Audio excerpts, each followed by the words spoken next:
1, 2, 2, 2. 1, 2, 2, 2.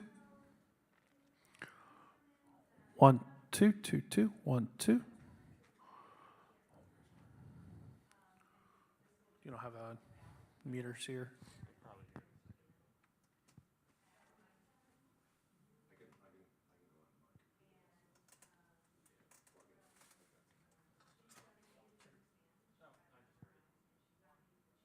Oh, yeah, because you got.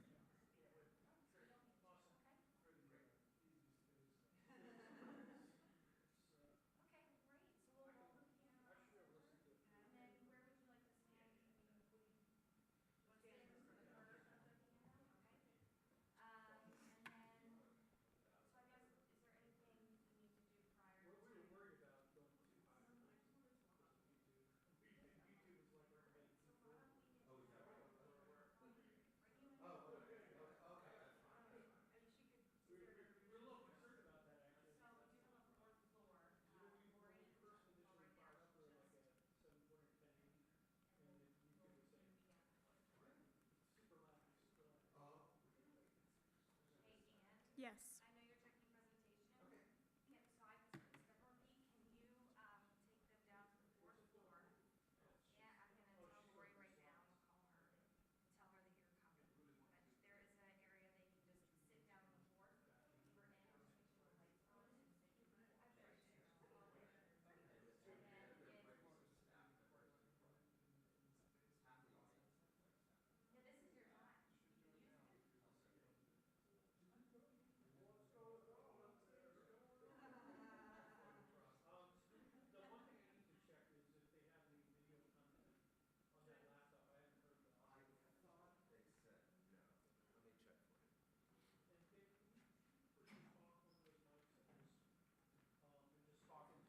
Hello, hello, hello, hello. Hello. Yeah, I can sit. They tend to lean into the mics. Is that good? That's good for me back here. Might have to make adjustments as we go. Okay. Yeah.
a little like, you know, this angle, but to put the.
So we have Mary Ann's presentation.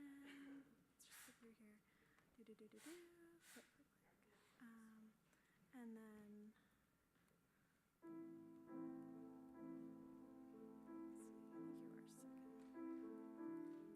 So Teresa's going first. Oh, okay. And then you are after Teresa. So, Got you. did these look okay? Yeah, And you just let's click see. this. Mhm. Do you want to try it? Just Sure thing. May as well. right arrow, just to.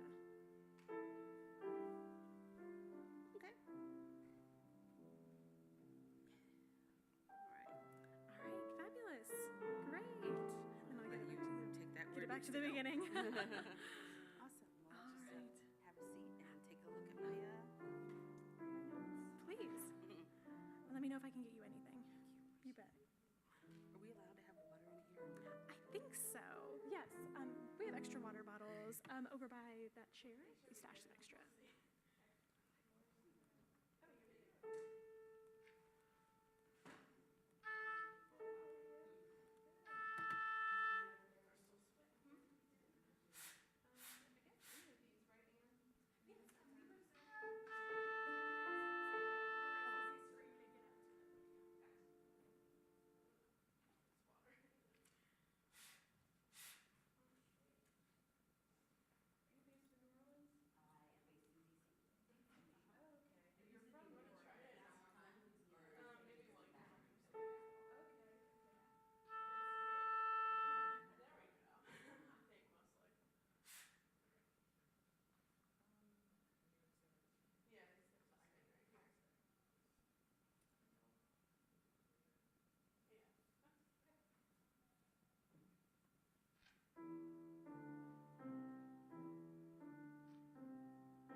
I know, right?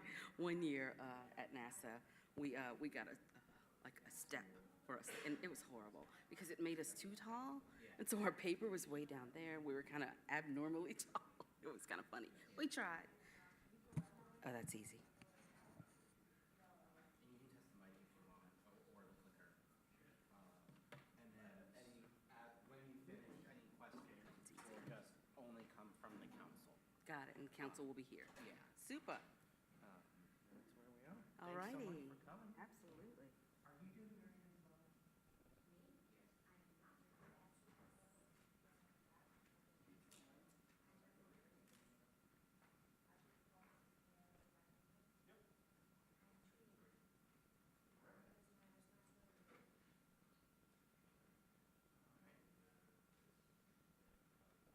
This has been here the entire time I've been here. So it's now going by that.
Let me hear one. Copy. Okay, great.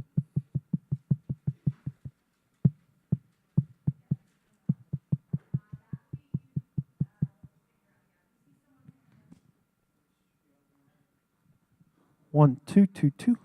One, yeah, okay, it's just slow. That's all. Got it? Yep. Okay. Yes? Okay.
so the presentations are all merged together. So once Pam finishes, there'll be a slide like this, and then the next slide will be the beginning of yours. We have a clicker right here for you. This adjusts, you'll have a laptop, so you'll see what's up there. And then when you're done, any questions will just come from the council, no questions from the audience or anything like that. Okay. Okay. So you can click, you can stand behind the podium, get a feel for it, talk to the mic, ask me any questions. Can David load up my slides just for one or two, just so I could practice the clicking? Oh, how do you, wow, you've got to sort of look multiple ways. I think this should just be the beginning of the presentation. Yeah, So we okay. can just go, That's okay. You know what? I'm sure they're fine. we've run through them all. Yeah, I'm sure they're fine. Don't worry about it. Don't take yourself out of the whole thing. It'll be fine. It'll be fine. Say that 10 times fast. It'll be fine.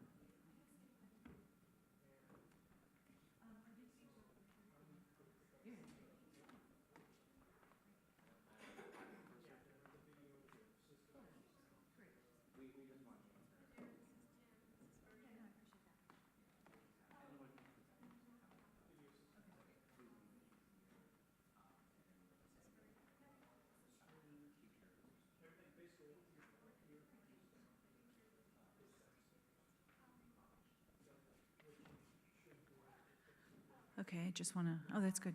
That's good. Okay.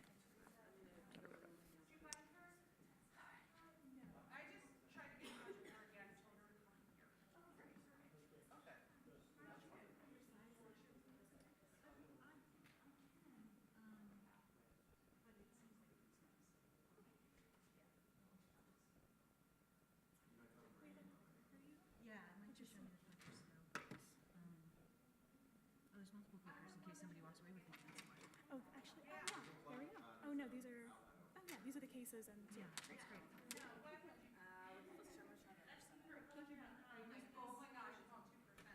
Or they just.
they'll turn red and then the microphone is on.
And then back here, I would just come this way so you don't have to deal with the steps. This adjusts for your height. The slides are all in order, so you'll basically it will have this screen, and then when you're ready to show your first slide, you just click to the left, and you'll be ready to go. Click to the left. Yeah, to the right. To the right, yeah. Use the clicker. Yep, use the clicker to advance the slides, and then you are all set. Rock and All right, roll. When you're finished, there can be questions, but only from the council, not from the Oh, audience. all right. So usually just they might have a question or two, and usually always very friendly. And then when you're done with any questions, you can just take your seat again, and it's Pam's turn to rock and roll. All right. Great. Any Thank you. questions, concerns? No? No, I'm good. Thank you.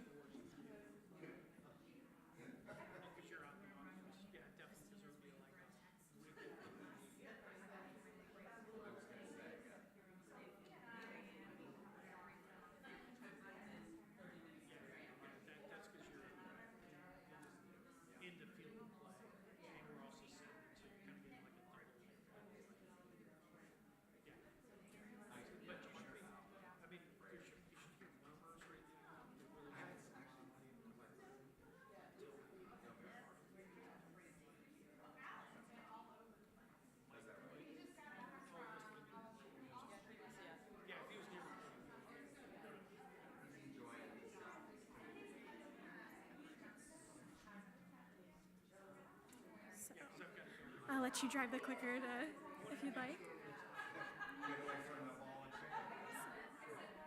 Oh, it's this one. So this is Mary Ann's. You can just kind of click there. And then right after her.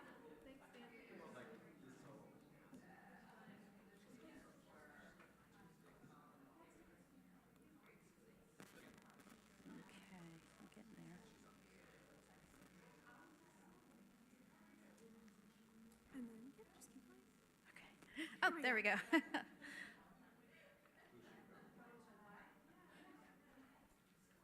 Can you tell David Lowe to cut these or something? Because he can notice on the live stream.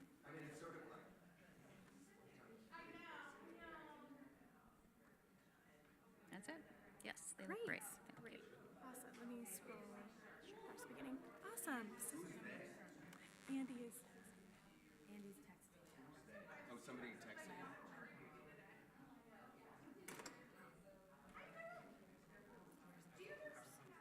4-4. Lori said she was going to bring him up right before 9. But we need probably somebody needs to go check on that. Before 9.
Ladies and gentlemen, please take your seats.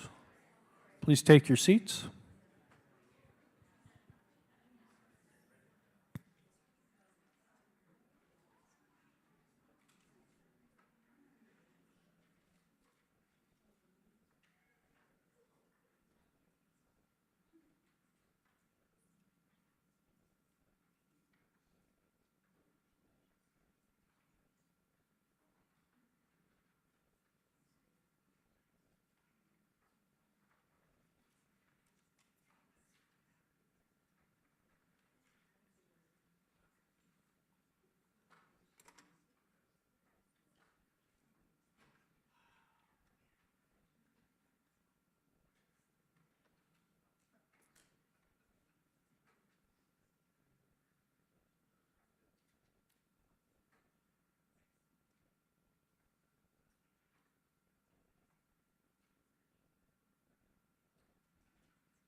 Good morning. I'm Mary Ann Carter, the acting chairman of the National Endowment for the Arts, and the 195th meeting of the National Council on the Arts is now in session.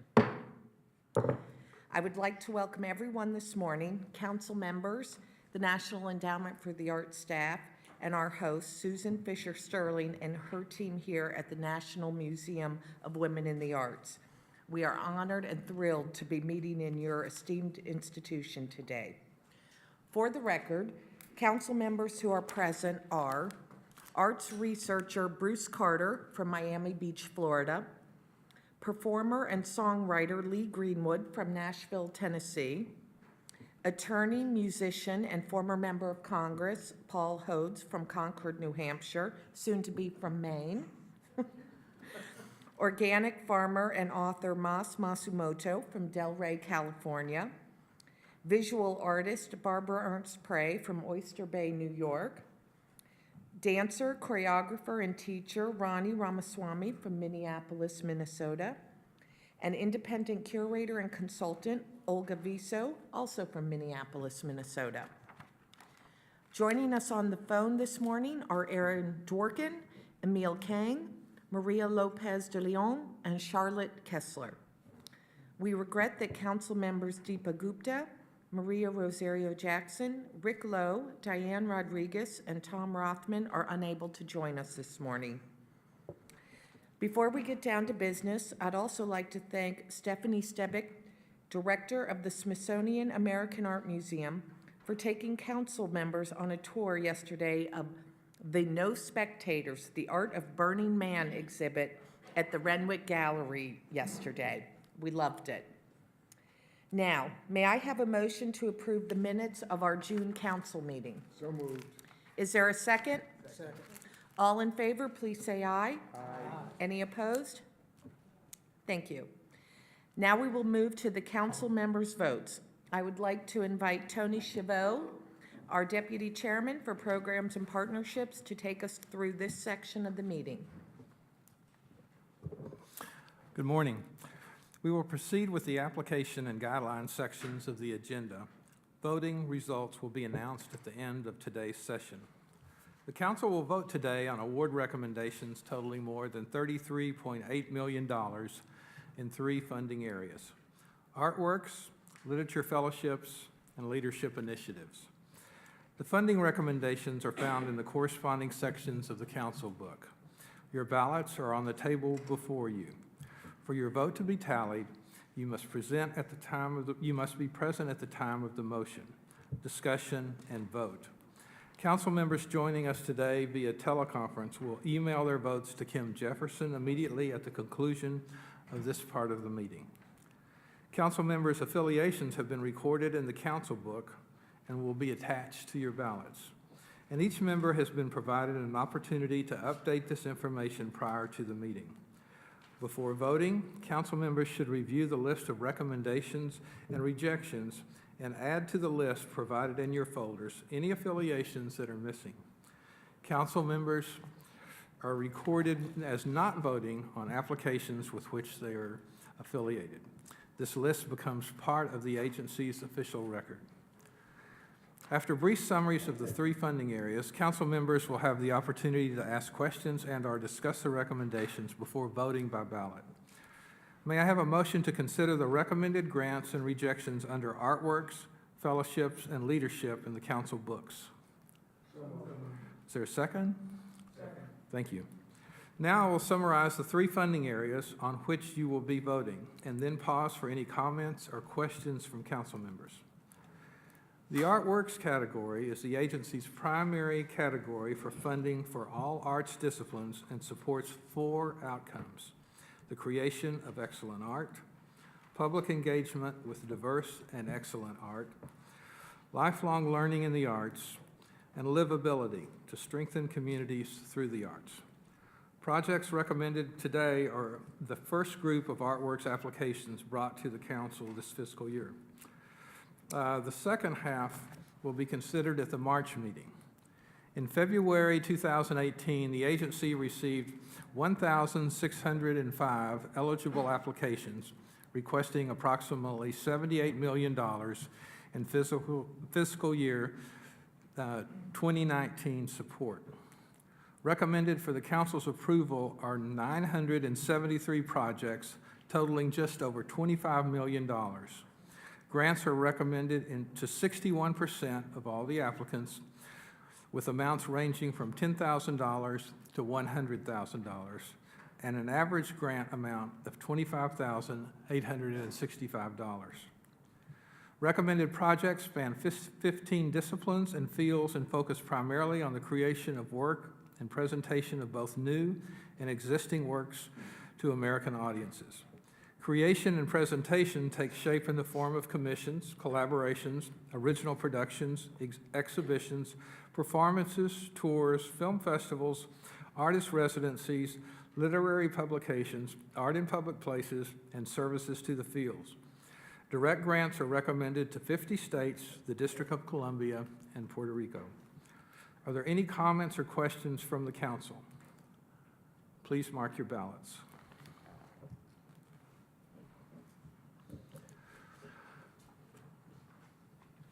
Literature fellowships provide writers with the time and means to create new work. Fellowships of $25,000 are offered to creative writers in poetry and prose in alternate years. This year, 1,655 eligible poetry applications were reviewed by panelists. We request your approval of 35 grants totaling $875,000 for writers from 19 states. Are there any comments or questions from the council? Please mark your ballots. National initiatives support a wide variety of projects of national and field-wide significance. At this meeting, the council is requested to approve funding for 7 projects totaling just over $7.8 million. Support is requested for an arts education professional development project to help state arts education leaders and state arts agency arts education managers understand national core arts standards. The Citizens Institute for Rural Design, which enhances the quality of life and economic viability of small towns and rural communities through workshops focused on planning, design, and creative placemaking. A cooperative agreement to support NEA National Heritage Fellowships events that will honor U.S. folk and traditional artists and their contributions to our nation's cultural legacy. The facilitation and coordination of the 2020 NEA Jazz Masters Fellowships event and associated activities. A new media arts documentary sustainability project a pilot program with the goal of strengthening the documentary filmmaking field through knowledge exchange, cross-sector collaborations, and research. Continued support for one of the agency's signature initiatives, the Creative Forces NEA Healing Arts Network. Creative arts therapies and arts engagement activities in clinical and community settings will help the nation's wounded, ill, and injured service members, veterans, and their families in the processes of recovery, reintegration, and transition to civilian life. And 5 NEA research labs, which will provide insights about the arts for the benefit of arts and non-arts sectors alike. Are there any comments or questions from the council? Please mark your ballots.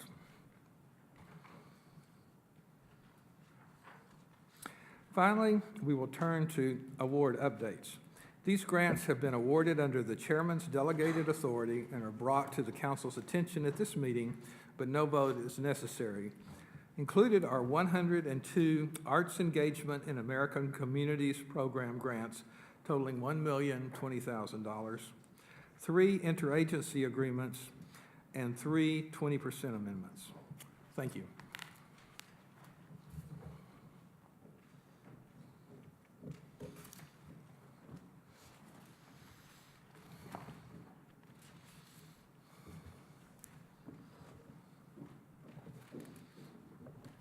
Thank you, Kim and Ann. Before we begin with agency updates, I want to tell you a little about the National Museum of Women in the Arts and why it's so fitting that we're holding our National Council meeting here today. At the National Endowment for the Arts, our mission is to ensure every American has the opportunity to participate in and have access to the arts. This includes communities and populations that traditionally might not have enjoyed equal access to the arts, or whose voices have been underrepresented in our nation's cultural landscape. This includes women. Women artists tend to make up only 2 to 7% of permanent collections in major museums. Less than a third of solo shows at major museums feature women artists.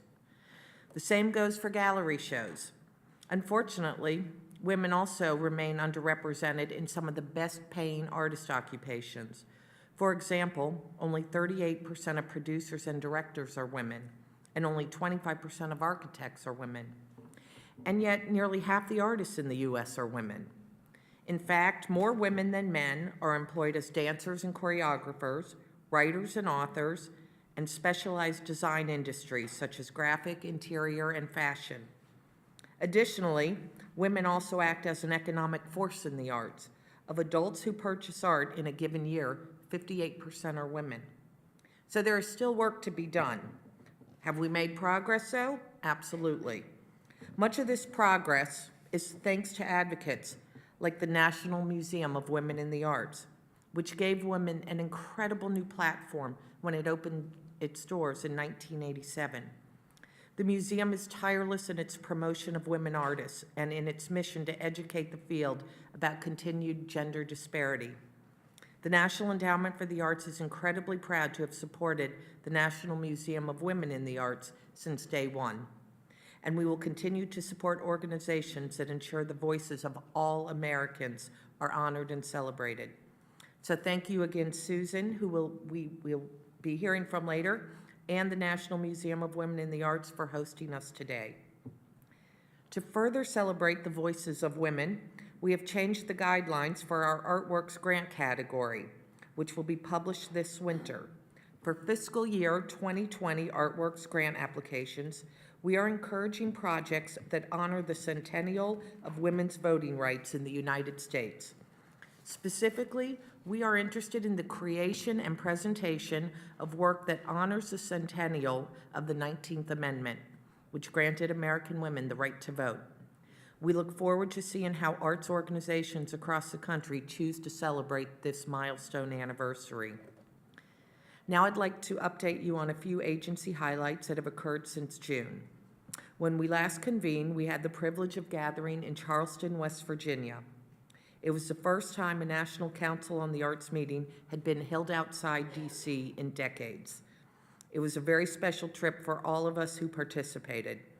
Our council members who attended were able to see firsthand the impact our grants have on American communities, as well as to see how our partnership with State Arts Agency works to strengthen our nation's cultural landscape.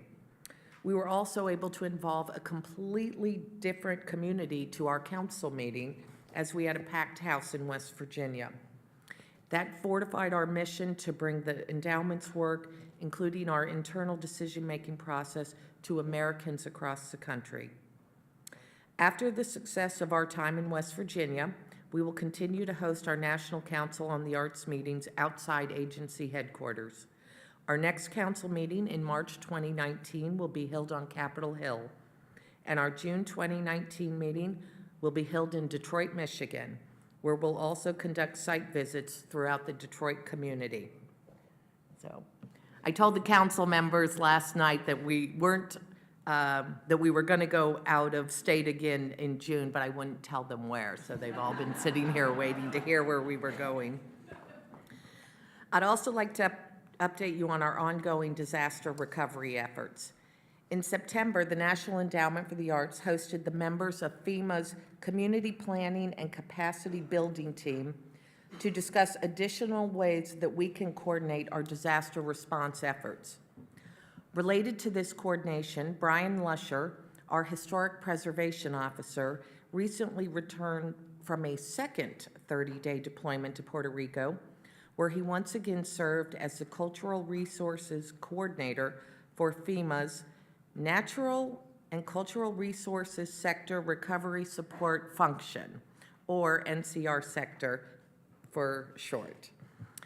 FEMA's work in this sector focuses on the thousands of historic properties, archaeological sites, and cultural collections across the island, as well as natural resources such as parks, beaches, forest caves, and coral reefs that were affected by Hurricanes Maria and Irma in September 2017. The natural and cultural resources of Puerto Rico are a vital element to the important heritage tourism economy of that island, and recovery efforts will ensure continued use and accessibility. The NCR sector works with cultural institutions to develop projects to repair and strengthen historic properties and sites, like those owned by the Institute of Puerto Rican Culture, or ICP, which is a state arts agency that we work with. All of ICP's 36 properties sustained damage from the hurricane. With support from the National Park Service's Historic Preservation Grant Fund, the Puerto Rico State Historic Preservation Office will review hundreds of recovery projects over the coming years to ensure that valuable historic resources are considered in those recovery efforts. Brian assisted the Puerto Rico State Historic Preservation Officer, Carlos Rubio Cancela, and Deputy Gloria Ortiz to develop a strategy to survey and inventory historic properties, provide training, and develop a program to repair historic properties. Many of these historic properties were heavily damaged, including those in Aguirre, Puerto Rico, which include nearly 100-year-old wooden frame buildings. Brian also worked with Gretchen Ruiz Ramos, who recently accepted the position of Cultural Institutions and Art Organization Specialist at the FEMA Recovery Office. Gretchen coordinated with the Community Recovery Center in Louisa to enable the Casa Cortez Foundation to plan a program for local school children. Pictured here are Gretchen Casa Cortez, Foundation Executive Director Adelisa Gonzalez, and FEMA staff in Louisa as they discussed the workshop, The Art of Wellness and Mental Health. In recognition of the psychological element of disaster recovery, I'd also like to note that the National Endowment for the Arts supported the ICP for the development of a community mural as part of a behavioral health campaign in Puerto Rico following the hurricanes. The FEMA Joint Recovery Office, where Brian worked, buzzes every day with recovery work for all of its sectors, including community planning and capacity building, economic recovery, health and social services, housing, and infrastructure. The recovery work undertaken by every sector will likely affect historic properties and continued coordination will ensure these important cultural and natural assets are highlighted and protected while recovery work continues. FEMA also invited Brian to teach the historic preservation module of the upcoming Heritage and Emergency Response Training in December, which will take place here in DC.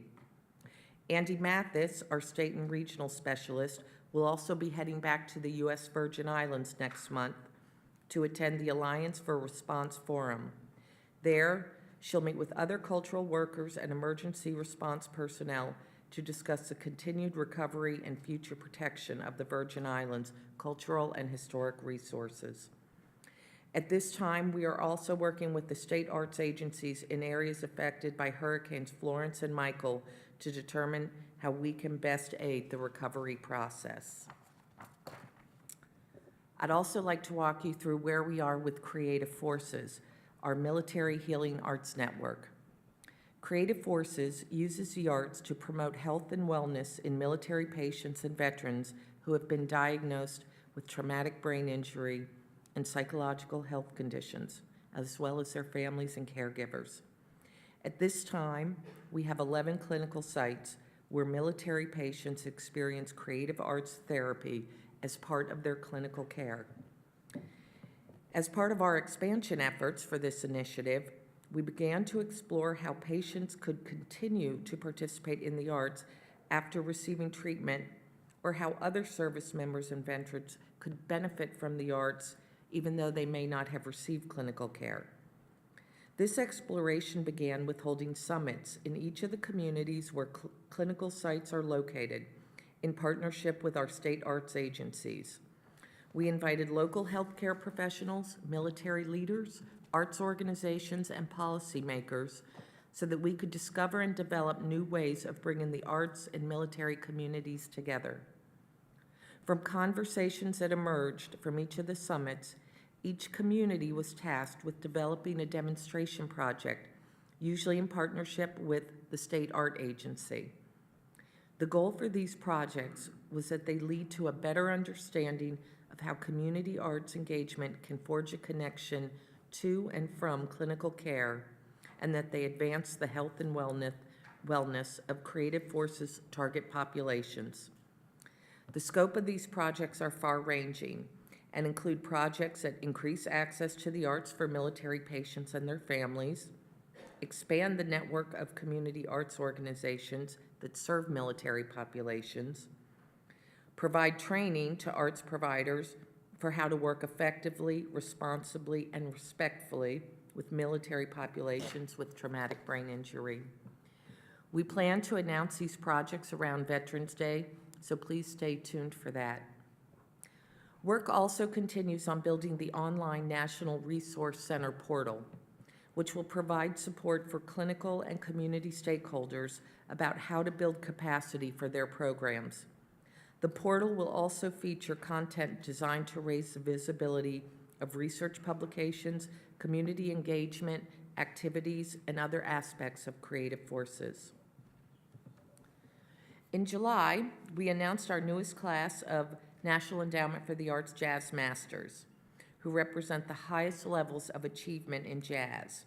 They are pianist and composer Abdullah Ibrahim, composer, arranger, and band leader Maria Schneider, jazz historian, author, critic, and co-founder of Jazz at Lincoln Center, Stanley Crouch, who received this year's A.B. Spellman NEA Jazz Masters Fellowship for Jazz Advocacy, and vocalist, composer, arranger, and pianist Bob Duro. Unfortunately, Bob passed away shortly after he was notified of his fellowship, but we will celebrate his memory and music at our tribute concert, which will take place on April 15th at the Kennedy Center in Washington, D.C. This concert will be free and open to the public and will also be live streamed on our website for jazz fans who can't make it to D.C. We'll have more information on how to obtain tickets in the spring, so keep your eye out for that announcement as well. In September, we released a first look at results from the 2017 Survey of Public Participation in the Arts, or SPPA, in a report called U.S. Trends in Arts Attendance and Literary Reading, 2002 to 2017. The SPPA is a collaboration between the National Endowment for the Arts and the U.S. Census Bureau, and is the nation's largest and longest-running survey of how American adults participate in the arts. Overall, these new survey findings showed gains in arts attendance with sizable growth for poetry reading. Here are a few highlights. Between 2012 and 2017, there was a 3.6% increase in the number of adults who attended visual or performing arts activities. This means that nearly 54% of the U.S. adult population, or 132.3 million people, attended at least one visual or performing arts event in 2017. Most of the increase was driven by people visiting art museums or galleries, with a rate increase of almost 13% between 2012 and 2017. There were also gains in the percentage of people who attended outdoor performing arts festivals or toured places for their design or historic value. For most other activities, such as going to a dance performance or jazz or classical music concert, attendance held steady despite a 5% increase in the adult population. In addition to arts attendance, the SPPA also tracks rates of reading. As I mentioned, there were major gains in the rate of poetry reading. Among all adults, the rate of poetry reading grew by 76% between 2012 and 2017 to 28 million people. Of note, the rate of people ages 18 to 24 who read poetry more than doubled, and a number of racial and ethnic populations saw increases in reading poetry as well. For example, poetry reading increased by 4.8% among Hispanic populations, by 8.4% among African Americans, and by 7.8% among Asian Americans. We saw some evidence of these SPPA gains over Labor Day weekend, when the National Endowment for the Arts sponsored the Poetry and Prose stage at the National Book Festival. This was the 18th festival and the most popular one yet. The festival drew a record 200,000 people, which even in the massive expanse of the convention center began to create capacity issues, which is ultimately a good thing because it shows how many people want to spend their Saturday celebrating books. Our Poetry and Prose stage was packed for almost the entire day, thanks in large part to the fabulous lineup our literature staff put together. Highlights included a panel discussion among Native American poets Hyde Erdrich, Natalie Diaz, and Jennifer Elise Forrester, a conversation between Richard Russo and Lori Moore about how writers think and work, and a presentation by James McBride, whose newest work is 5 Carat Soul. We also hosted a conversation between 2 poet laureates, Robert Haas and Tracy K. Smith, on the making of poetry, which drew 500 people and had hundreds of people waiting to get in. In September, we also kicked off the 2018-2019 cycle of the National Endowment for the Arts Big Read. This year, 79 communities across 34 states and Puerto Rico are participating in the Big Read, which brings people together as they read, discuss, and celebrate a common book. Since the program launched in 2006, more than 4.9 million Americans have attended a Big Read event. We also recently announced 6 new titles that will be joining the Big Read Library. These are the poetry collection Advice from the Lights by Stephanie Burt, the poetry collection Hustle by David Tomas Martinez, the novel The Paper Bark Shoe by Goldie Goldblum, the memoir Lab Girl by Hope Jarin, the nonfiction work In the Heart of the Sea by Nathaniel Philbrick, and the novel Born by Jeff Vandermeer. Guidelines are now up on our website for communities who would like to apply for our next round of Big Read funding. I encourage you to visit arts.gov to learn more about this fantastic program. On September 18th, the National Endowment for the Arts was thrilled to participate in the annual Conference of Historically Black Colleges and Universities, or HBCUs. The theme of the conference was competitiveness at HBCUs and how these academic institutions can better align their missions with the changing needs and demands of the 21st century. At the National Endowment for the Arts, we believe the arts and creativity are critical tools for success, and we were honored to have two of our directors share their work in our mission with conference participants. Sunil Iyengar, the Endowment's Director of Research and Analysis, moderated a panel discussion on how colleges and universities can better integrate the arts and humanities with STEM subjects, and why doing so can benefit students, particularly those from traditionally marginalized backgrounds. And Greg Reiner, our Director of Theater and Musical Theater, led a session about the many grant opportunities that the endowment offers for institutions of higher learning. We look forward to continue to engage with HBCUs from around the country and are hopeful that more institutions will submit applications for funding to the National Endowment for the Arts at our upcoming deadlines. At the end of September, we also celebrated our 2018 NEA National Heritage Fellows. This year's honorees included Palestinian embroiderer Faryalabasi Gunaim from Milwaukee, Oregon, Appalachian old-time fiddler Eddie Bond from Fries, Virginia, Black ash basket maker Kelly Church from Hopkins, Michigan, African-American quilter Marion Coleman from Castro Valley, California, rodeo tailor Manuel Cuevas from Nashville, Tennessee, Day of the Dead altar maker Ophelia Esparza from East Los Angeles, R&B musician Barbara Lynn from Beaumont, Texas, Franco-American musicians Don and Cindy Roy from Gorham, Maine, and traditional music and dance advocate Ethel Rame from New York, New York.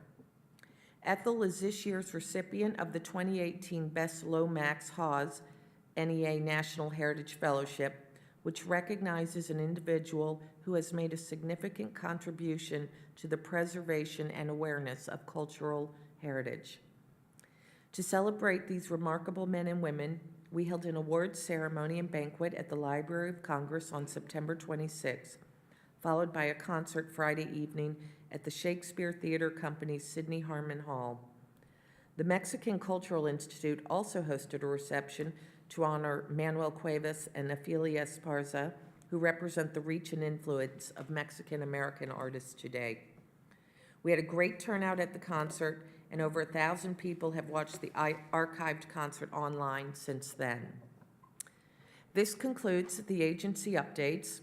Are there any questions from the council?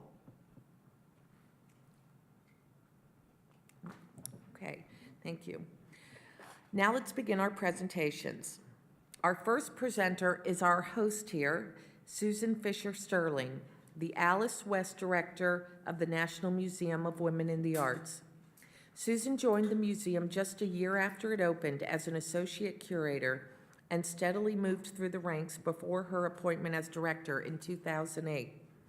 Under her leadership, the museum has expanded its collection to more than 5,000 works, launched public programs such as the Women Arts and Social Change Initiative, and solidified the institution's reputation as a true trailblazer. Please join me in welcoming Susan Fisher Sterling.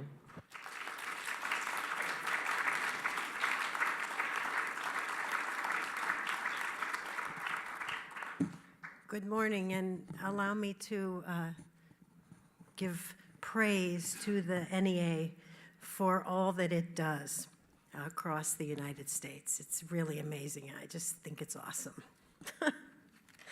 I'd like to begin my remarks, of course, by welcoming the National Council of the National Endowment for the Arts and also thanking Acting Chair Marianne Carter and her staff for selecting the Women's Museum for today's meeting. It's a very special moment for us, and we are pleased to welcome all of you from the Council, from the NEA staff and also from the members of the public. I hope you'll take some time today if you have a break. We do have men's bathrooms, by the way. I just want to make sure you know that. But I hope you'll take some time today to visit our third floor galleries and take a look at some of the artwork that we've been able to collect over the years.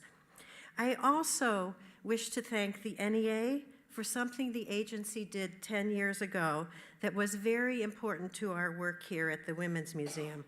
And I think that Marianne somewhat alluded to this. In 2008, the NEA released a study entitled Women Artists 1990 to 2005, which took a careful look at female artist employment trends based on the United States Census. At that time, their findings revealed, as Marianne has said, that women represented 46% of the artist workforce. What she didn't say, but what the survey talked about, was that at that time, women earned less than men, 77 cents to the dollar, that they were still very much underrepresented in many artist professions, that they were likely to be married, but less likely to have children, not passing on their creative genes, and that they were clustered, women were especially clustered in low population states. And while the good news was that in areas like photography, women's presence was at 43%, as you heard in areas like architecture, the news was less good. While I hope that the NEA will create another report like this based on the 2016 and 2020 U.S. censuses, and I also know that the numbers will be going up, the survey does make clear one of the reasons why the National Museum of Women in the Arts exists. And it also points out that, as Marianne said, we still have a lot of work to do when it comes to equity in the arts. I'm always an advocate, and so to that end, the National Museum of Women in the Arts is, I have to point out, we are the only major museum in the world that is solely dedicated to championing women in and through the arts. I'm used to having slides, but I think I'll do puppetry a little bit today. But with our collections, which you'll be able to see downstairs, our exhibitions and our programs, and our online content, the museum seeks to inspire dynamic exchanges about and better representation of women artists and those who identify as women artists. NMWA addresses ongoing gender imbalances in the presentation of art by bringing to light important international women artists of the past, starting with Europe in the 16th century, and we promote great women artists working today. As you heard from Mary Ann, there are lots of statistics that tell us that women are gaining ground, but not nearly as quickly as one might like.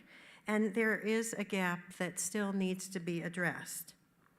Here at the Women's Museum, we know that if women are valued in our cultural landscape, the case for women artists across the entire societal landscape it can and will be improved, because the arts are often a bellwether in our society as we collectively seek to treat girls and boys the same way, as artist Jenny Holzer would say.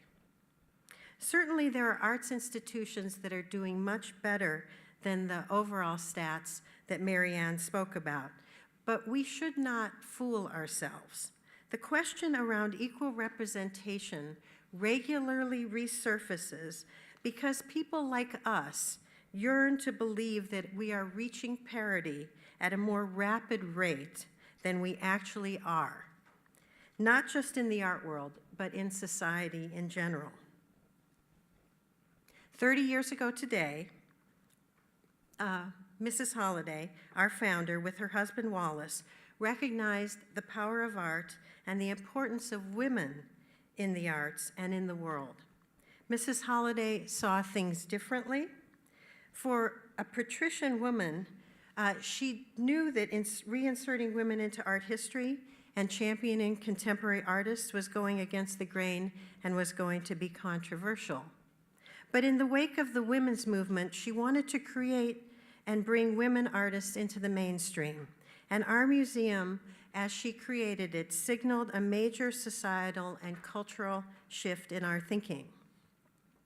I also think it is no accident that we ended up in two buildings that were previously off limits to women.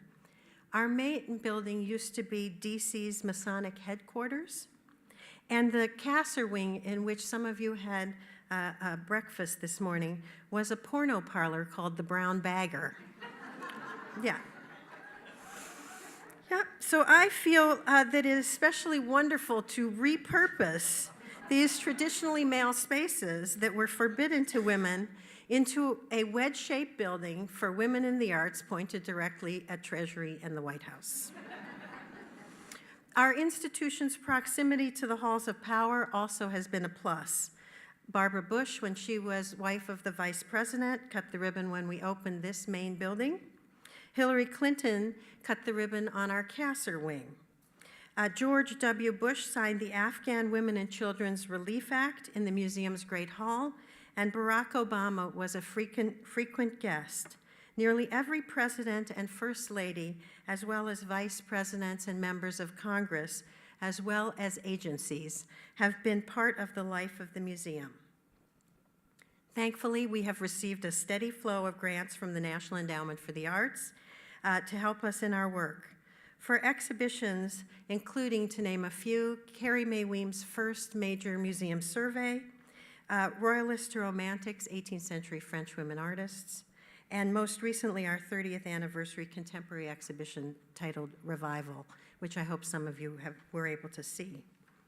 For a period of time, we also received earmarked funding for our unique program of state and international committees that advocate on a grassroots level in both high and low population states. And they advocate for the cause of women artists in their region. Thanks to that initial government funding, our unique network of committees is now independently viable. 23 in all, they help build meaningful engagements with artists across the boundaries of state and country.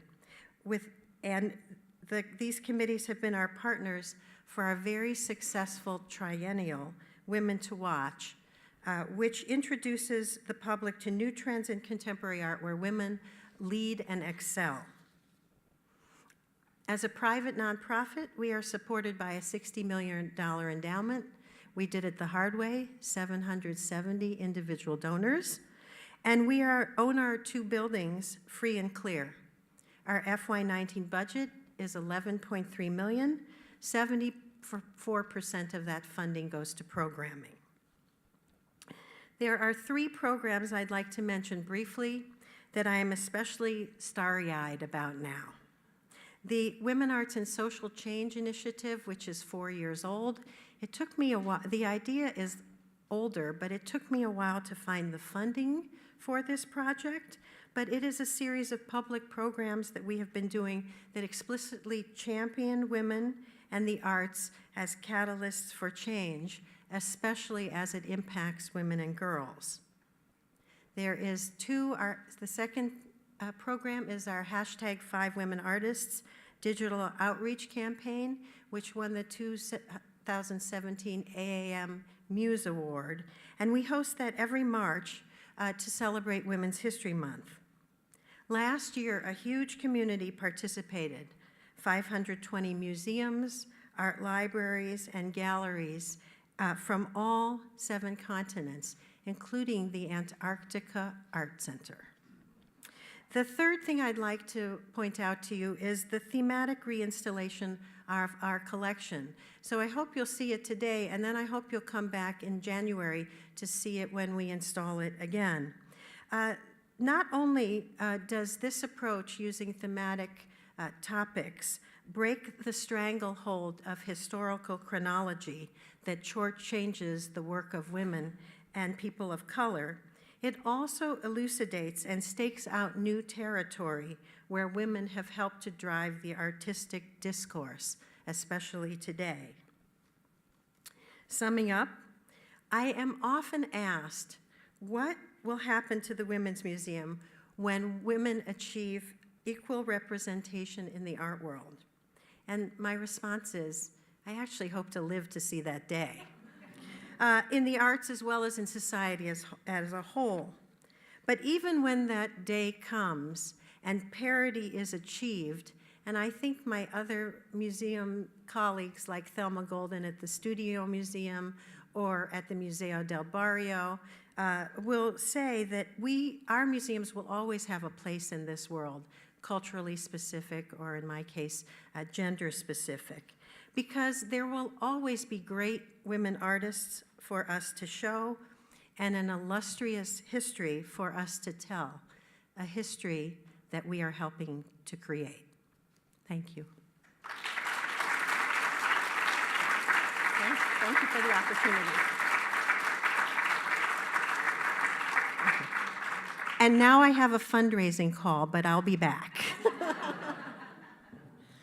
Thank you so much, Susan. And please take advantage of what Susan said after this meeting. If you have the time, go look at some of the exhibits. I think she specifically said on the 3rd floor. I think everyone's going to have, at least all our staff will have time to go look at it before they come back. So everyone try to take advantage of that.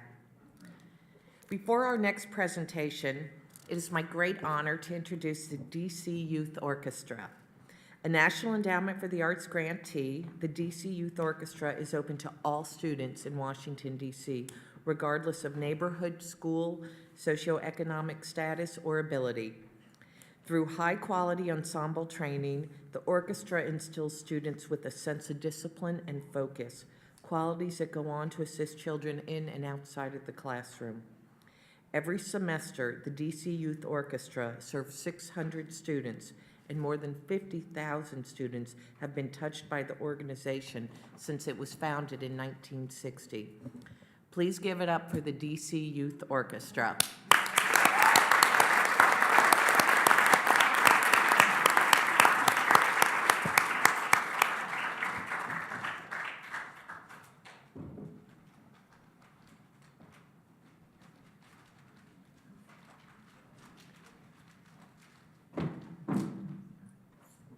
And give it up for this great staff here. Aren't they wonderful?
Thank you so much. That was lovely.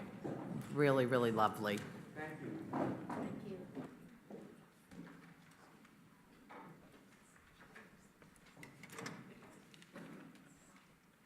I was going to say, while they're taking a break, for those of you that are not musicians, for an oboist to sit in the audience with a cold reed and then walk up and to perform a concerto is nothing short of staggeringly amazing. So that's really good. Actually, I had a quick question for Olivia. Why the oboe? Oh, she left already? She ran out of here Okay. quickly.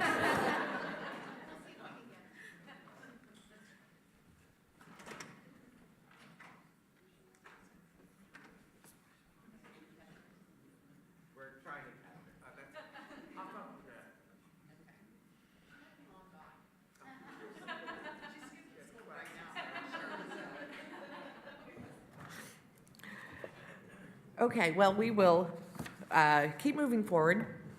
Maintaining the health and vitality of America's cultural landscape requires the efforts of many entities, from community organizations like the DC Youth Orchestra to institutions like the National Museum of Women in the Arts, to philanthropic organizations and government agencies.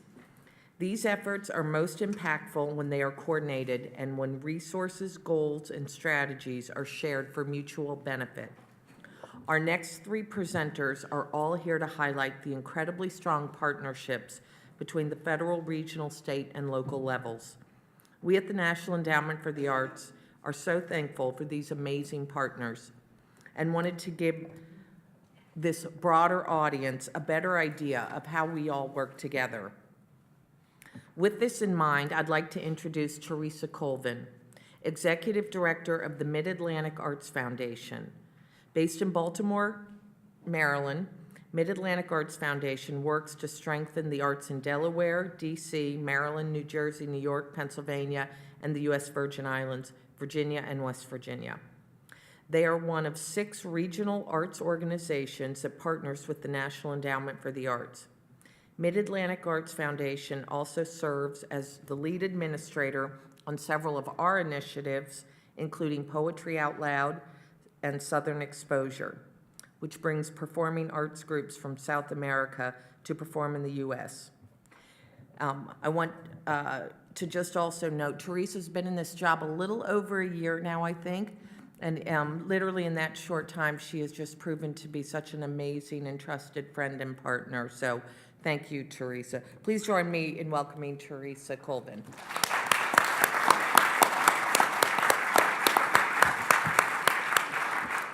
Thank you, Marianne. I appreciate the introduction, the kind words, and I really want to thank you for the invitation to join you today and the council members. I'm incredibly happy to be here today among this august group of women arts leaders that will have been presenting this morning and will follow myself, and to be among so many other colleagues that I've had the opportunity to work with for many years in my arts administration career. Again, I am the Executive Director of the Mid-Atlantic Arts Foundation, and I've been there for about 18 months now. But I did want to tell you a little bit about how I got there. Prior to joining Mid-Atlantic, I served for 19 years at the Maryland State Arts Council and survived it. There is life after state arts agencies, I have found. I was there first as the program director for our statewide network of county arts councils, and then spent the last 16 years as executive director. Prior to that, I was the director of a local arts council in Howard County, Maryland, which is midway between Baltimore and DC. I share that because from each of these unique vantage points, the National Endowment for the Arts played an invaluable role and continues to play an invaluable role in each of these agencies in advancing our mission to serve our various communities. I have a deep understanding and appreciation for the value of building networks and creating infrastructure so that the arts are accessible to all of our communities and that we can encourage and support and promote deep engagement and participation by all of our stakeholders and constituents.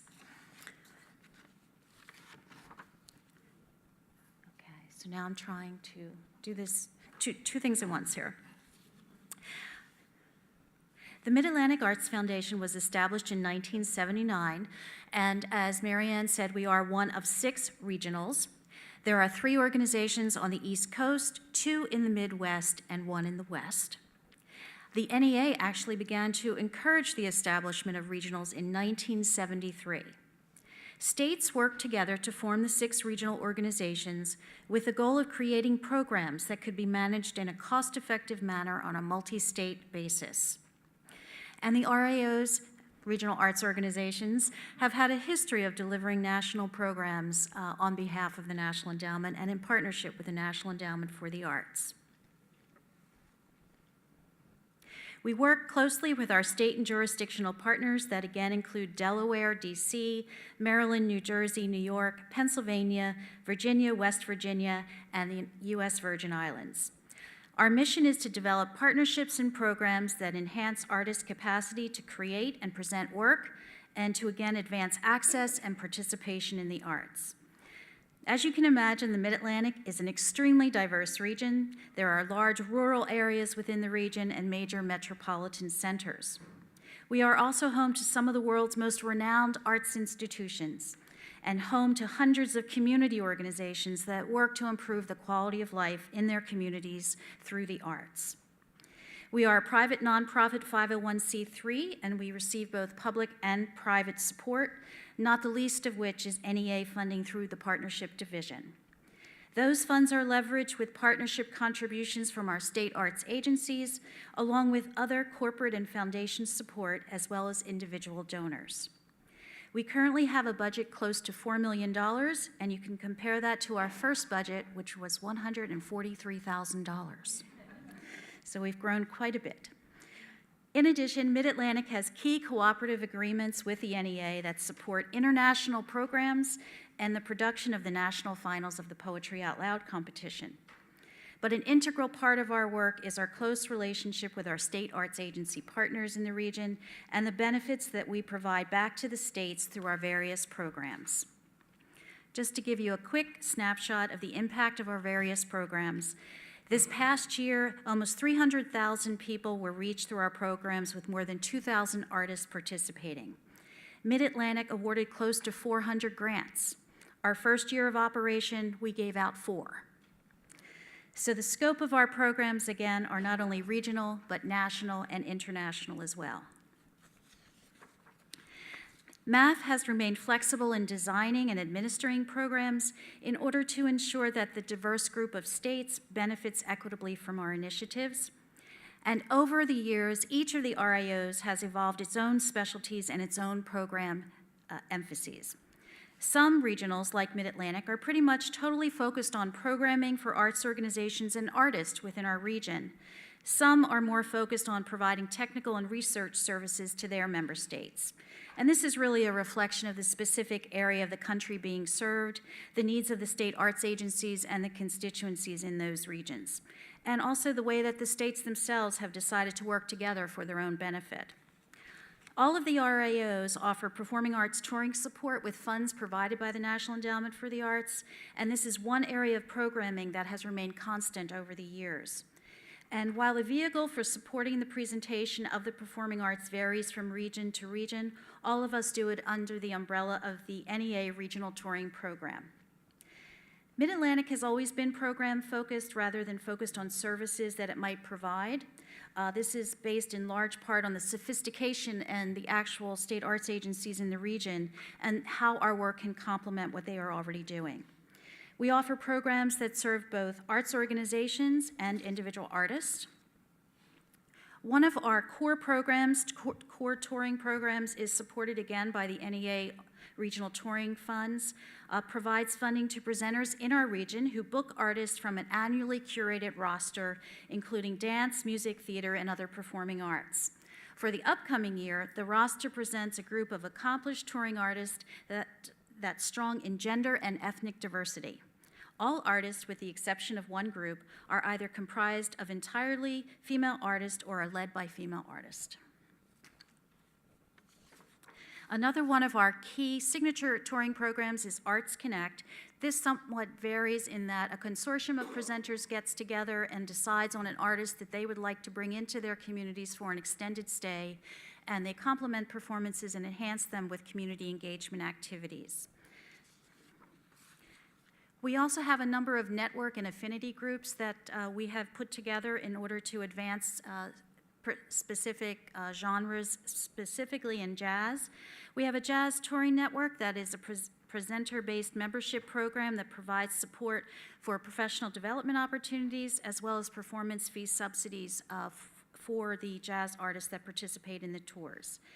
Currently, we have 24 presenting organizations in the region, and they range from the Lake Placid Center for the Arts in New York, the Frostburg State University Performing Arts Series in Western Maryland, to the ARC right here in DC, and other presenters from the region.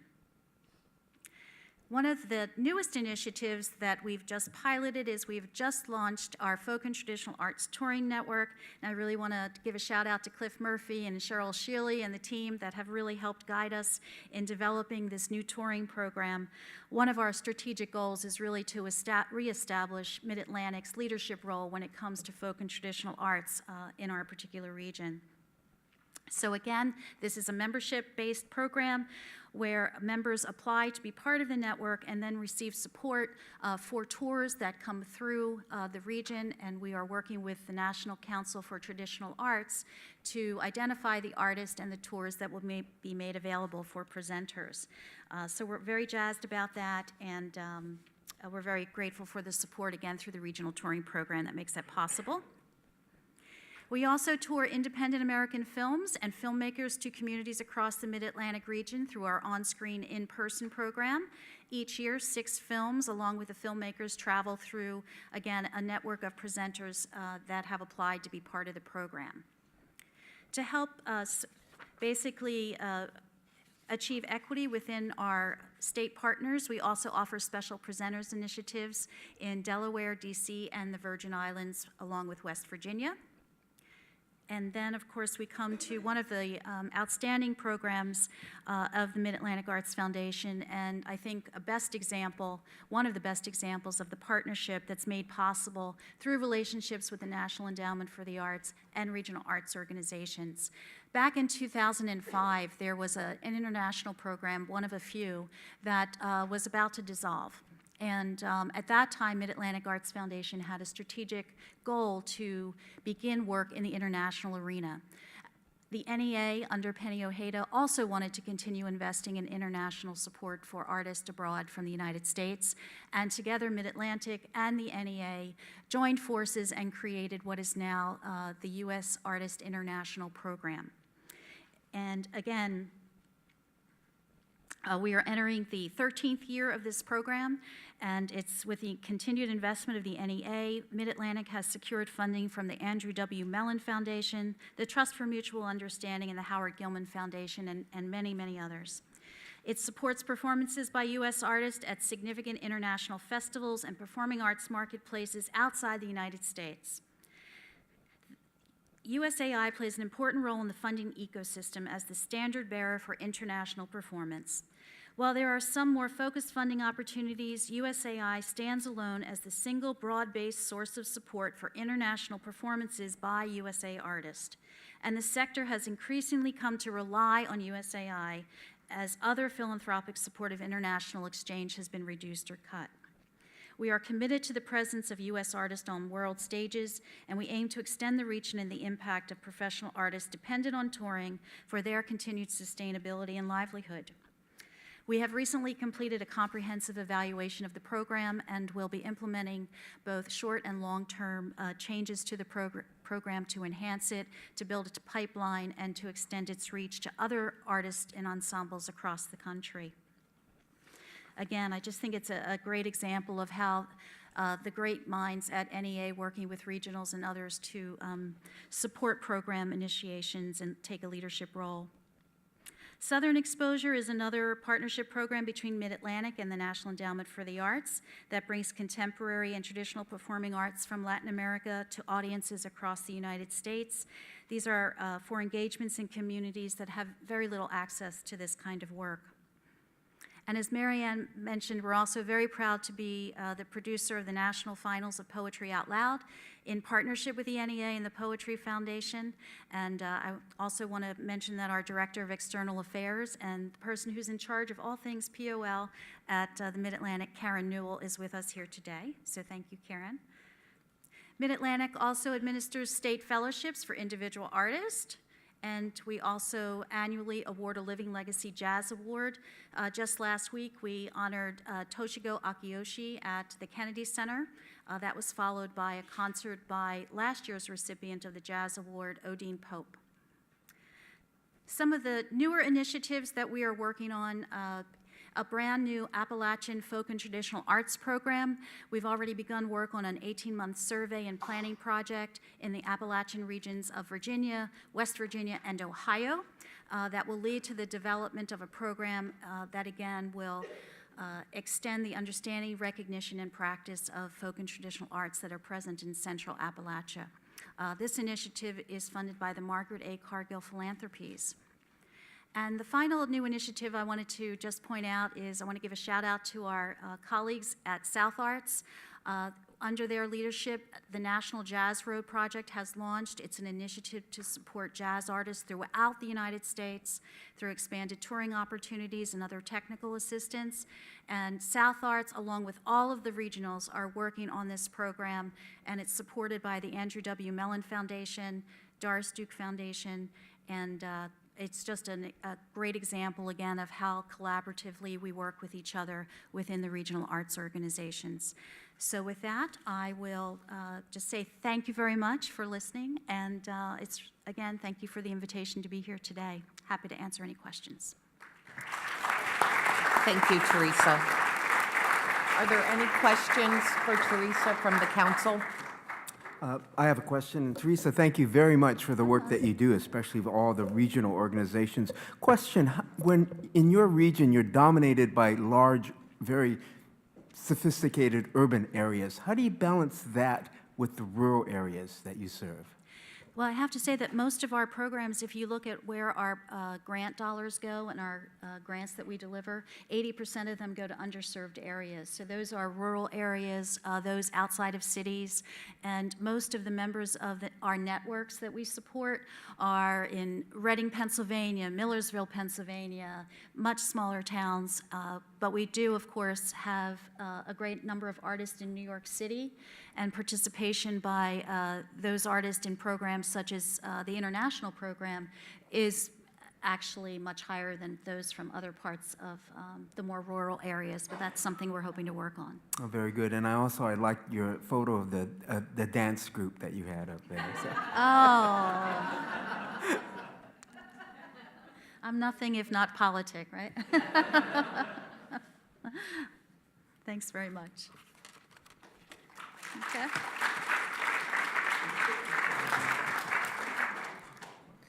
You'll catch a theme here. We start with the regional, we're going to move to the state, and then we'll move to the local. For our next presentation, we'll hear from Pam Breaux, President and CEO of the National Assembly of State Art Agencies, or our version of NASA. State arts agencies are some of the National Endowment for the Arts' most important partners. In fact, 40% of our funding goes to state and regional arts agencies every year. It allows us to serve more communities across America than we could on our own. As head of NASA, Pam works to strengthen state arts agencies and helps ensure they have the resources and support they need in order to best serve their jurisdictions. Pam is not only a terrific partner with the agency, she has become a trusted and respected friend. She's also, talk about amazing, this past summer she went to a lot of the territories that I don't think any chairman of the National Endowment for the Arts has been to, and I'm not sure if the former head of Nassau ever went either, but you hit Guam and the Northern Mariana Islands, which you're still trying to get in touch with because they've been devastated, and you hit American Samoa.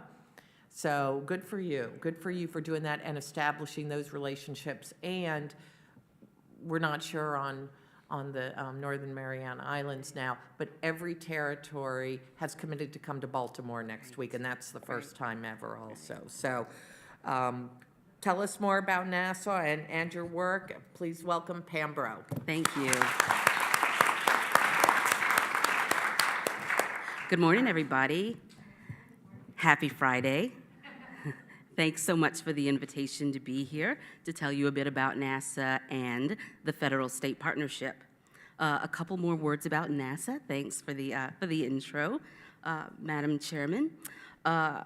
I'd like you to know that NASA was created 3 years after the National Endowment for the Arts. And so as the NEA was a wee tyke, we came along, and this year we're celebrating our 50th anniversary.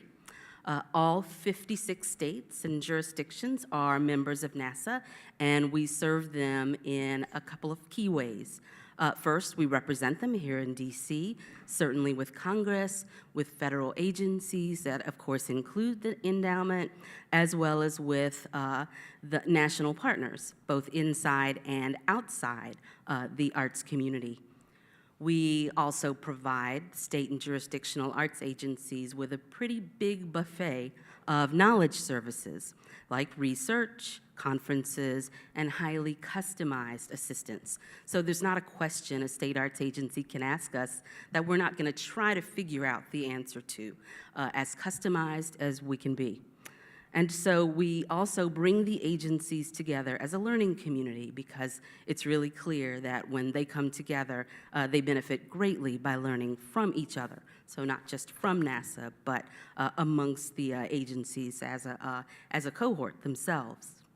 And so the federal-state partnership, as referenced, many of you know well. It's a major component of the NEA's grant-making portfolio. As Marianne mentioned, it's 40% of the grant dollars allocated to the NEA. So 40% goes to states and regions. 40% equals about $41 million per year. And that investment actually extends the endowment's reach in some important ways. First, the endowment is funding state arts plans. These plans are developed by agencies in concert with communities, arts organizations, artists, legislators, and governors' teams. So state by state, territory by territory, you're funding arts plans by the people specifically designed for the people they serve. And interestingly, that's unique among federal agencies. Governors and legislatures particularly appreciate what's unique here because federal dollars from other agencies tend to respond to federal mandates. But the NEA partnership dollars respond to locally articulated needs because they fund state plans with citizen input. This makes the investment of the NEA incredibly responsive and relevant to citizens in every state and jurisdiction. And members of Congress continue to tell us that's one of the things they appreciate about the National Endowment for the Arts. So many things to appreciate, and that's an important one. And the added benefit for the NEA is that state priorities very often harmonize with the NEA's own goals, which again helps to extend that federal reach across the states. So let's take a look at a little bit of data about the program. As I mentioned, the NEA contribution to this federal-state partnership is about $41 million. State governments then match that with $355 million. Many states overmatch, right, the dollars, but certainly those states, especially those states of less means, match it 1 to 1, $1 to $1. And then federal and state dollars are then leveraged by state arts agency grantees who match those dollars at about $12 billion. And so the combined federal and state investments and seals of approval, right, from both those levels are really powerful, and they mean a great deal to grantees. They are significant leverage, and so together, the state and the federal side of the partnership accomplish for those grantees far more than either side can do alone. And so let's view it on a couple of maps. Here we have the 56 state federal partnership awards across the country, right? Red stars everywhere. To add to that, We have state arts agency grants to constituents. These grants, the red dots, are fully funded with federal dollars. And of course, the NEA is always credited at the local level because of these investments. On the next slide, we'll add to the picture, and so you see state arts agency grants represented by blue dots. The blue dots are grants awarded that use state arts funding. These grants are either fully funded by state government or funded by a mix of federal and state dollars.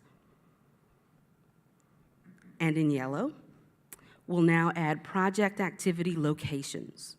The impact and the reach of these grants is substantial, and the grant awards and locations basically follow the country's population patterns. Now, programmatically, these dots represent activities across all artistic disciplines. A couple of examples. Folk arts. About 1,000 folk arts grants per year are awarded by state arts agencies, so that's just under $7 million. 9,000 arts education grants are awarded annually by states to the tune of about $71 million. That's a particularly large book of business for state arts agencies. Very important program. 1,300 grants each year go to local arts agencies. Again, another real priority. That's an important reach. It's about $32 million a year to locals, and it's a program that is dear to state arts agencies, and I think the Fed-State partnership as well. And 5,000 grants, just as one more example, go to rural communities. So that's about $35 million a year. So across all of the disciplines, we see substantial investments. So this is a little bit of the math, yet there's so much more to the federal-state partnership than grant making. Grant making's at the center. It's critically important. All of our grantees would agree. And at the same time, though, beyond the grant making, this is where NASA, on behalf of state arts agencies, becomes particularly critical to the Fed-State partnership. For example, Creative Forces, which you heard a little about before. It's just continuing to expand beautifully. So just over 3 years ago, when the NEA's Arts and Military pilot was showing great early results, and the idea of replicating the model was in early conversation, NASA stepped up and conducted state-level research to compile military arts experiences, models, state partnerships, and state-level interest in this work across the country. We were able to complete the research that provided the NEA with new and relevant intelligence about state-level readiness and interest in what we now know as the expanding Creative Forces program. And of course, we're really proud that the program is growing so beautifully under the leadership of both the NEA and our friends at Americans for the Arts and alongside state arts agencies. So that's just one example of a non-grant-making component of our partnership. Here's another. With the National Governors Association, NASA researched every state's practices in rural development through the arts. This research is fueling what's sure to be an important new publication by the NGA and the NEA, and at a time when governors very specifically are looking for new, effective strategies to advance rural economic development. And so the new guide should be incredibly helpful. Our federal-state research collaborations are ongoing. The NASA and NEA research teams work beautifully together and continue to expand the research canon that demonstrates how important and productive public investments in the arts are to the entire country.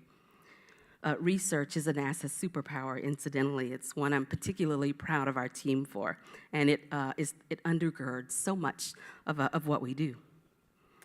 And so federal, state together, we're also building the arts field, whether we're collaborating to train folk arts professionals, arts education managers, accessibility managers, or new state executive directors, all of which we'll actually be engaged in next week in Baltimore.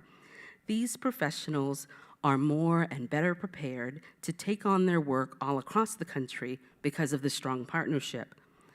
The list of our collaborations goes on well beyond my time here today, so I'd like to move toward closure by sharing NASA's 4 key priorities for 2019. In our action plan for 2019, we have about 140 distinct programmatic activities. We're up for it, Wheaties every day, but it's important also to demonstrate priority, right? And this will also give you a glimpse of what's rising to the top for state arts agencies. And I'll start with the first of 4. They're in no particular order. Politics and policy. 36 gubernatorial elections are upon us, right? Just a few days away. For a fuller picture, we must add 6,070 state legislative races and 470 contested congressional seats. When we do the math, that equals thousands of new relationships to cultivate across some difficult political terrain. We're up for it. We know this means we must develop those relationships and use our most compelling cases for public support of the arts. We at NASA are paying unprecedented attention to messaging as a complement to building those relationships, with the goal of effectively communicating across the entire political spectrum. We're a nonpartisan organization, and we live that through our advocacy approaches every single day. Next, states and NASA are also doing meaningful work to promote diversity, equity, and inclusion, and we're committed to staying the course. This is a really high priority area at NASA.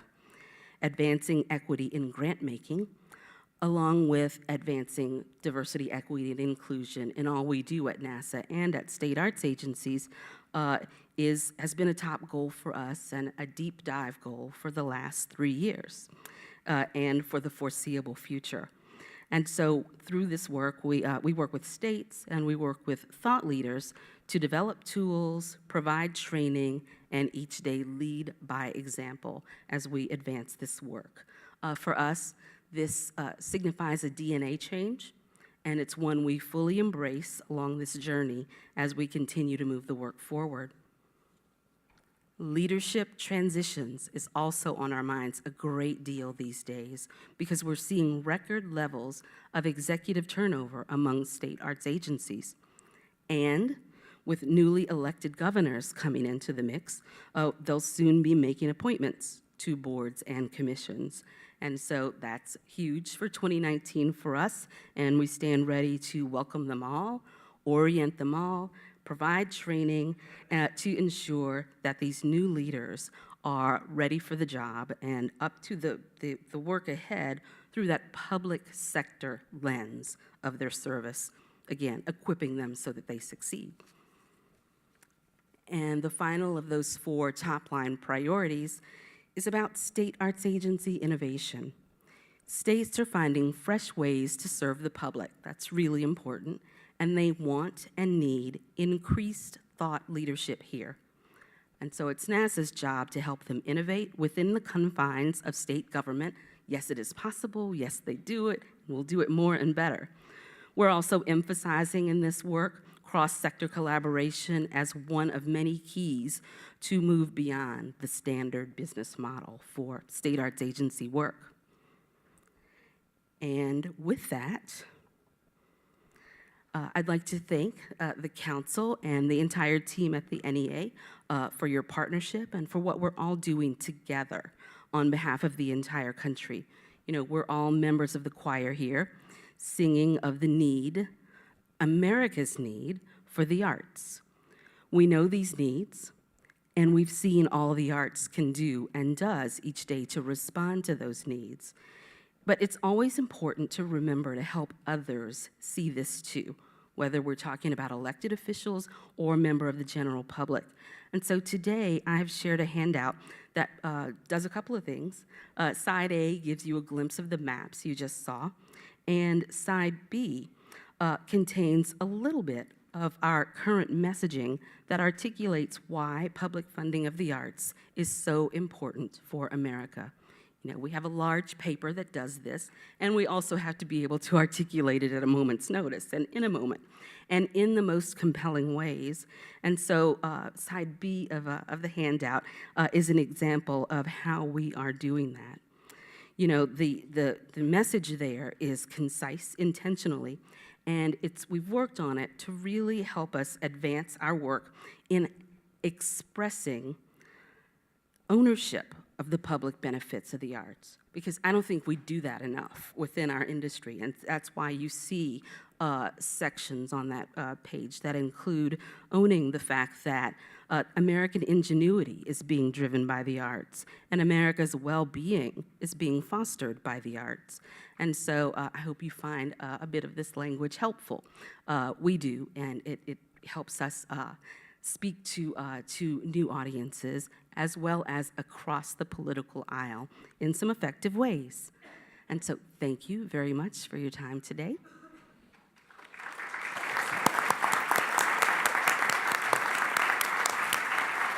Thank you, Pam. Are there any questions for Pam from the council? Pam, thank you very much. I do have a question. Do you see, especially I would imagine this is state-specific, a role of the arts in terms of recovery from natural disasters? Do you see the states moving in anything? And I would imagine there are different examples of that. Sure. In a number of ways, yes. And interestingly, before being in D.C., I was in Louisiana, where I had a lot of on-the-ground experience specifically in response to that question. And so state arts agencies and the arts community engage in response to natural disasters in a number of ways. Certainly, providing public programming that helps both children, various ages, youth, adults, deal with what they're experiencing. That can't be overstated in any way. I mean, I remember post-Katrina New Orleans, as people slowly began populating neighborhoods, it was the music, right, that brought them back together, outside of their houses, into the middle of streets, flashlights when there weren't street lights, and music, right? It's a big part of coming back to some semblance of normalcy and some semblance to what's important to us as individuals and communities. In addition to that, there are a lot of practical strategies that state arts agencies and that arts organizations employ to assist in the time of recovery related to disaster relief and recovery. For example, I'll take Puerto Rico as a recent example. It was so important as adults struggled to get houses livable again, for the arts community to stand up and take on the responsibility of caring for young people. That enabled the parents to make the houses habitable again. And it was also an opportunity for artists and organizations to use that time to really help young ones process what was going on around them. And then on another practical note, arts facilities. As soon as they're up and running, they're often spaces where either evacuees can congregate or youth can come together for programming, sometimes for arts programming, sometimes not, because occasionally they're some of the few spaces that are actually available for some of those practical uses. So there's a variety of ways the arts contribute to disaster recovery, both in the immediate aftermath as well as a longer term. Speaking to that, I would just ask us all to keep in our hearts and minds our colleagues in the Commonwealth of Northern Marianas Islands. They've just been through the third of 3 really significant typhoons. The one this week was Super Typhoon Utah, and communications very much down there. And I know they could use all our good wishes and prayers and thoughts. Thank you, Pam.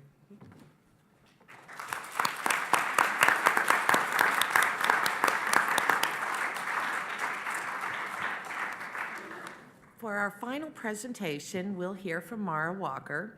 Mara is the Chief Operating Officer of Americans for the Arts, which is one of, if not the, nation's leading arts advocacy groups.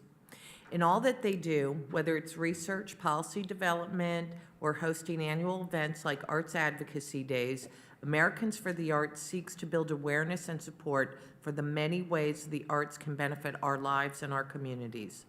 As I've said before in other settings, and you will hear me repeat again throughout my time here, the National Endowment for the Arts exists and thrives by having a partner like Americans for the Arts. Here to tell us more, Mara Walker.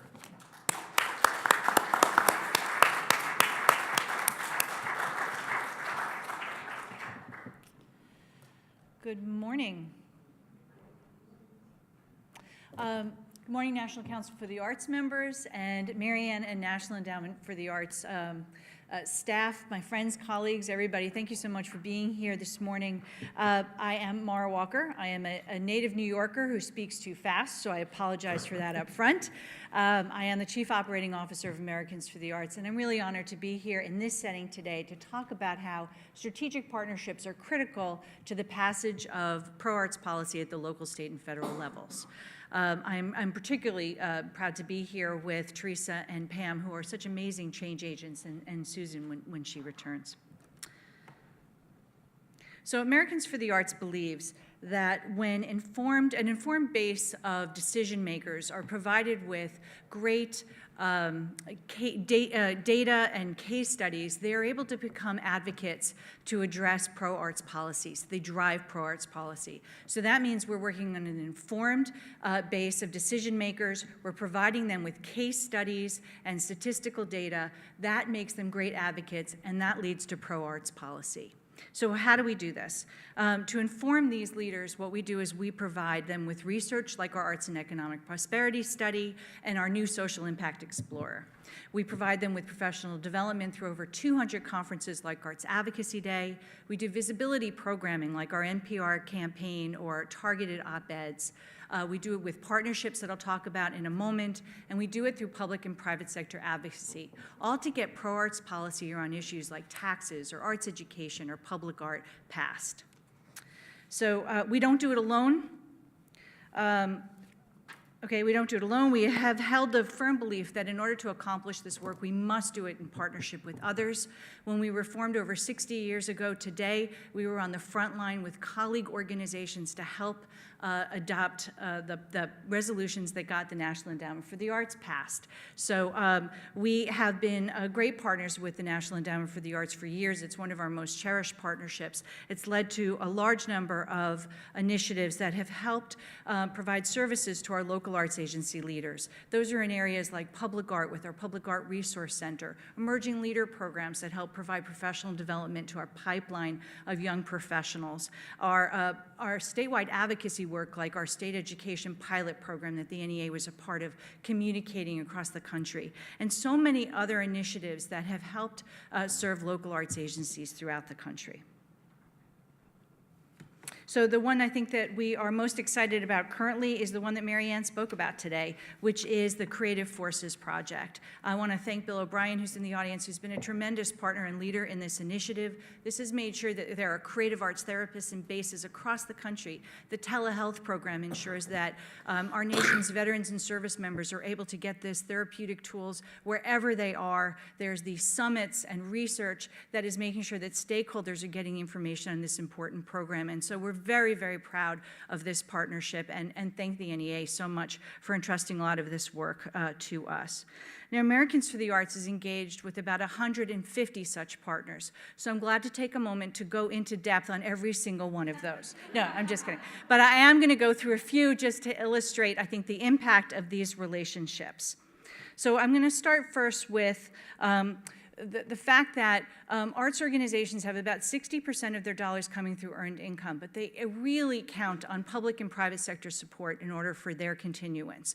And if you look, for example, at the local government support, there's about $1 billion of support coming from local government. And so in order to develop relationships with these mayors and these county leaders, we have to have partnerships. So our local members are on the ground working with their county executives or their mayors, while we on a national level are working with organizations like the U.S. Conference of Mayors. We're working with organizations like the National Association of Counties or National League of Cities, and on, the National Conference of State Legislators, because it's essential that we're working with them to get key data points out to their members. One of our longest-term partners has been the U.S. Conference of Mayors. We've been working with them for about 25 years. We present awards with them. We pass resolutions with them that they translate down to their members.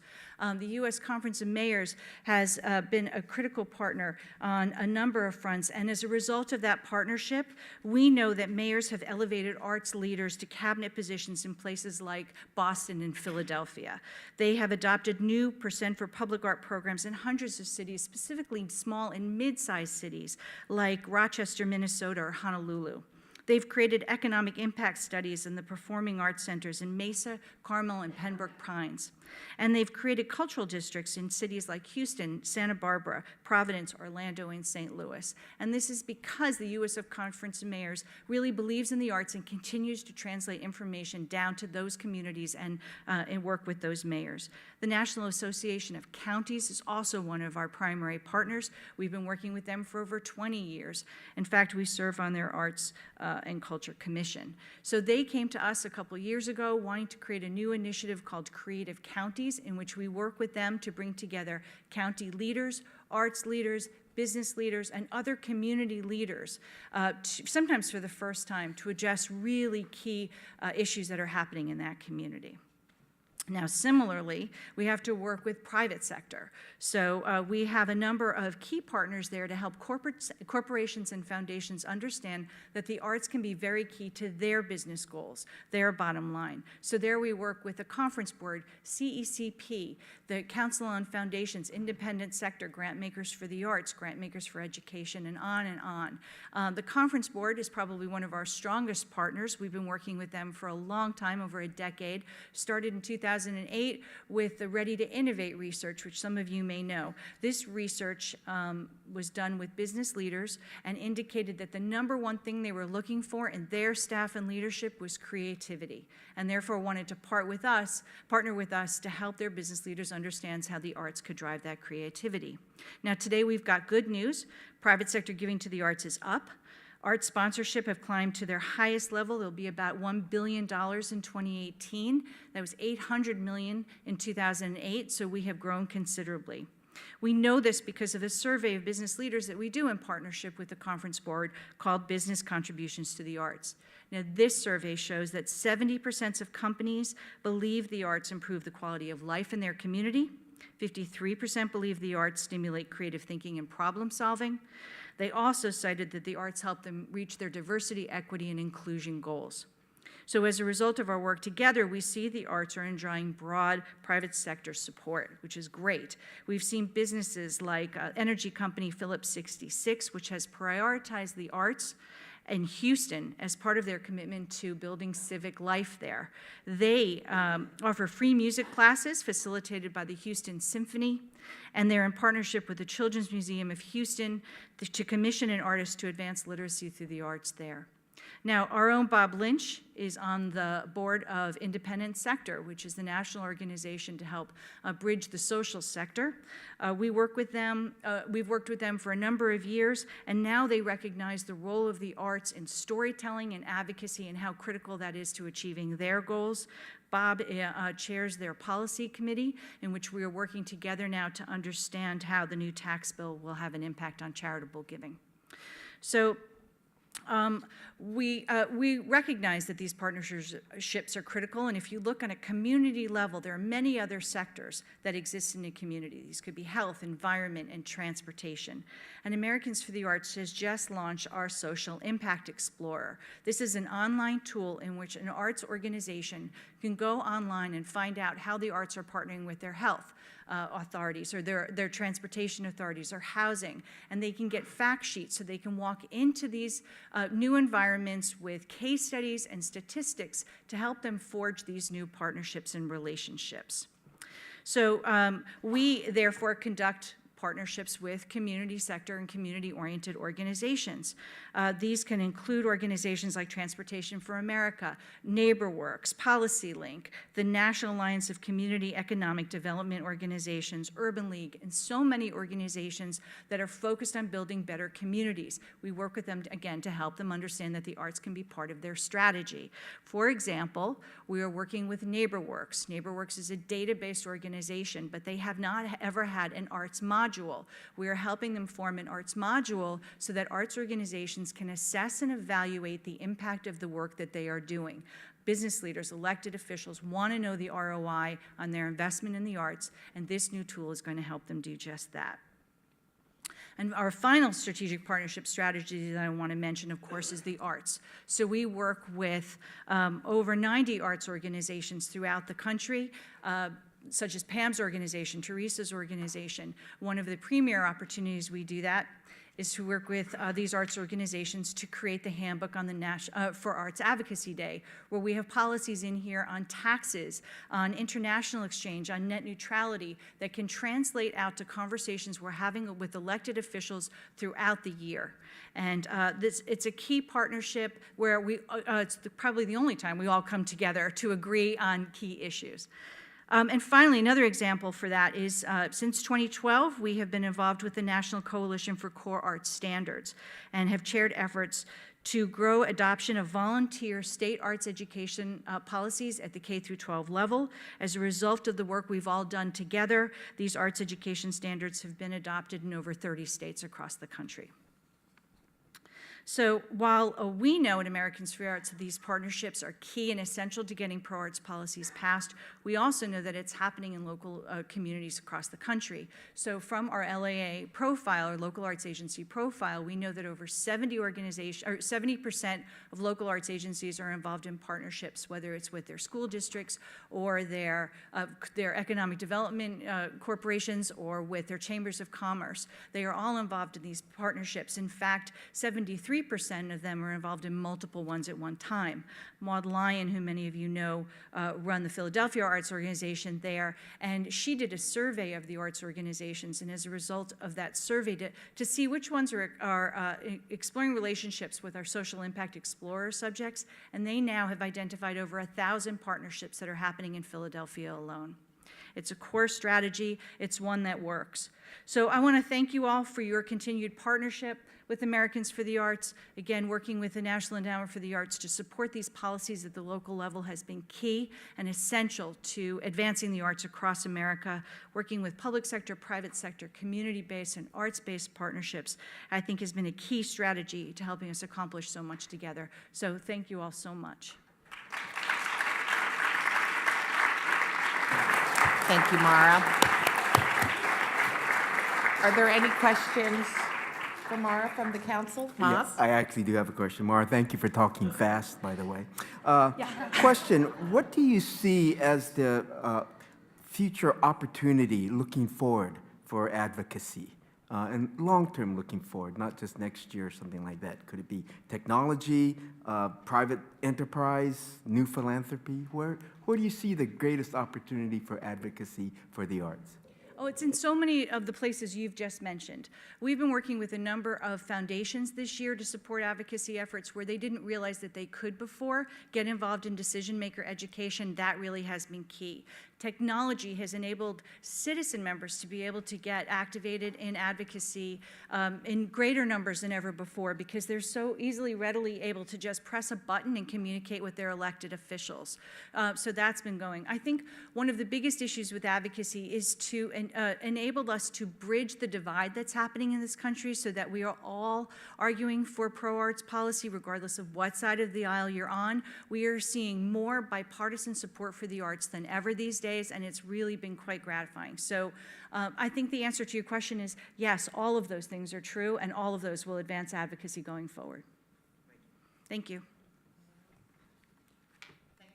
Thank you.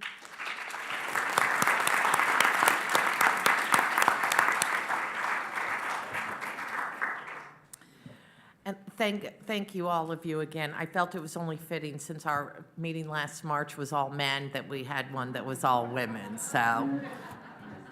And we're in a fitting museum to do it in, too, as well, so. As our final piece of business, I am pleased to announce that the National Council on the Arts has reviewed the applications and guidelines presented to them, and a tally of the council members' ballots reveals that all recommendations for funding and rejection have passed. Are there any additional comments, questions, or discussion from the council members? I would like to again thank Susan Fisher Sterling for opening this beautiful National Museum of Women in the Arts to the National Endowment for the Arts, and for her tireless advocacy for women artists.